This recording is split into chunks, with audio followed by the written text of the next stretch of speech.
একটা সময় আসতে পারে তাহেরি সাহেব, যখন এমন বিপদ আসবে তখন হয়তো কেউ ঠেকাতে পারবে না আপনাকে।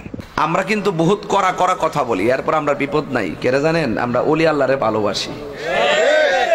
আর যারা ওলি আল্লাহর বিরুদ্ধাচরণ করে আর বিপদের অভাব নাই, হুদ হুদি গলার মধ্যে আংটা লেগে যায়, অথচ এর চাইতে কড়া কথা কই, কঠিন কথা বলি আমরা, এরপরও কিন্তু আমাদের কাছে মামলা টামলা আসে না। আপনি কি চিন্তা করলেন না যে আল্লাহ রাসূল সাল্লাল্লাহু আলাইহি সাল্লাম তিনি জেল খেটেছেন, তিনি কেন জেল খাটলেন? এই মাহফিলে গিয়ে মিষ্টি মিষ্টি কথা বললে আসলে কিছুই হয় না। মিষ্টি মিষ্টি কথা বললে সবার সাথে তাল মিলায় কথা বললে কিছুই হয় না, মামলা আসে না, হামলা আসে না, এটাই বাস্তব কথা। যারা সত্য কথা বলেছে কয়জন ঠিক থাকতে পেরেছে? তাহেরি সাহেব, আপনাকে ব্যক্তিগতভাবে আমার সাথে যখন আপনার ফোনে কথা হয়েছিল তখন থেকে আপনার ব্যবহার, আপনার কথাবার্তা শুনে আমার কাছে ভালো লেগেছে। বাকি আপনি যে কথাটা বলেছেন এই বক্তব্যে, এটা আমার কাছে সত্যিই ভালো লাগেনি।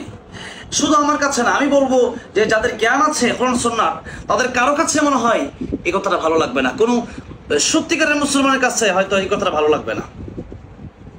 আপনি কি চিন্তা করলেন না যে আল্লাহ রাসূল সাল্লাল্লাহু আলাইহি সাল্লাম তিনি জেল খেটেছেন, তিনি কেন জেল খাটলেন?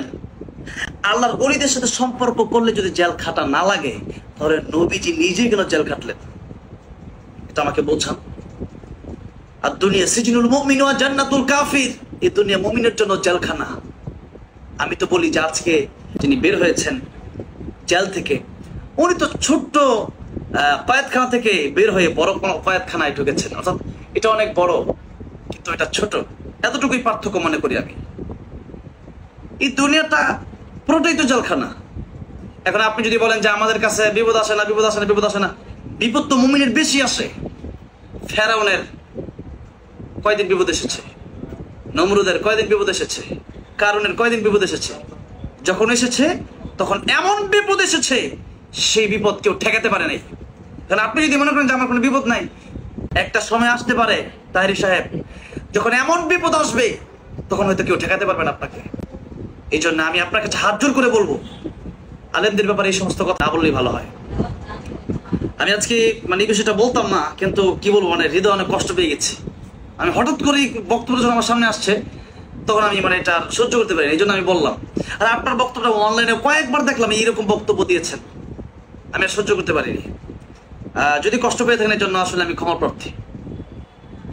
আমি এই জন্যই বললাম যে একজন মুমিন সে আরামে আরামে ঘুরবে, এটা হতে পারে না। যেখানে নবী রাসূলগণ কষ্ট করেছেন, যেখানে ইমামগণ কষ্ট করেছেন, প্রায় নবীগণ জেল খেটেছেন, প্রায় ইমামগণ জেল খেটেছেন, প্রায় আল্লাহর ওলিগণই জেল খেটেছেন, তাহলে আল্লাহর ওলিরা যদি জেল খেটে থাকেন, ইমাম আবু হানিফা রাহমাতুল্লাহি আলাইহি আল্লাহর ওলি ছিল না? ইমাম বুখারী রাহমাতুল্লাহি আল্লাহর ওলি ছিল না? ইমাম আহমদ ইবনে হাম্বল রাহমাতুল্লাহি আল্লাহর ওলি ছিল না? তারা তো আল্লাহর ওলি ছিল, এরপরও তারা বছরকে বছর জেল খাটলো। কেন জেল খাটলো বলেন? একটাই কারণ, ইসলামের কথা বলেছে।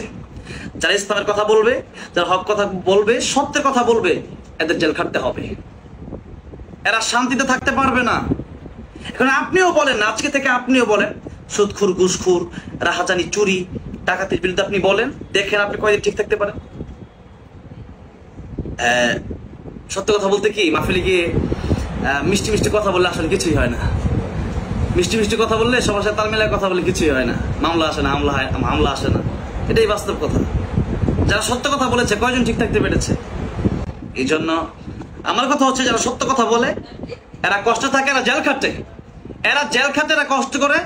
এটা আমি মনে করি যে এটা আল্লাহ রাসূল সাল্লাল্লাহু আলাইহি সাল্লামের বড় একটা সুন্নাহ। এই জন্য এই ব্যাপারগুলো আপনারা যদি এরকম বলেন স্টেজে, মঞ্চে বসে, তাহলে কিন্তু এই ব্যাপারটা আসলে খুবই কেমন দেখা যায়, আপনারাই বলেন, কি বলবো। এই জন্য আমরা মনে করি যে এই ব্যাপারগুলো থেকে প্রত্যেকটা আলেম যদি চাট্টুকারিতা না করে, প্রত্যেকটা আলেম যদি সত্য কথাগুলি বলে, ঐক্যবদ্ধ হয়ে কাজ করে, আগামী দিন, আগামীর বাংলাদেশ ইসলামের বাংলাদেশ, আগামীর বাংলাদেশ কোরআনের বাংলাদেশ ইনশাআল্লাহ তাআলা।